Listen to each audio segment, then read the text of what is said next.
கனடாவில் கூரை வேலை செய்பவர் என கூறிக்கொள்ளும் ஒருவர் தன்னிடம் $34,000 மோசடி செய்ததாக மிசிசாகாவைச் சேர்ந்த மூத்த பெண்மணி ஒருவர் தெரிவித்துள்ளார்.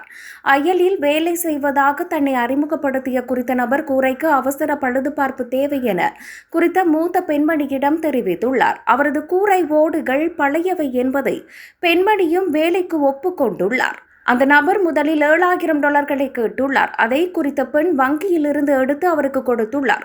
கூரையின் மீது ஏறிய பிறகு நிலைமை மிகவும் மோசமாக இருப்பதாகவும் கூரை மரம் மற்றும் டிரஸ்கள் அழுகி இருப்பதாகவும் கூறினார். பின்னர் அவர் கூடுதலாக $27,000 கேட்டுள்ளார்.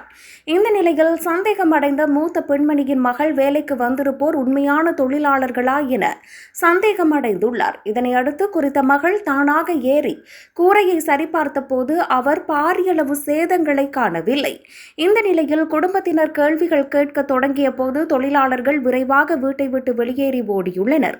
தற்போது அந்த பெண் கூரையை முறையாக சரி செய்ய ஒரு உண்மையான கூரை நிறுவனத்தை நியமித்துள்ளார்.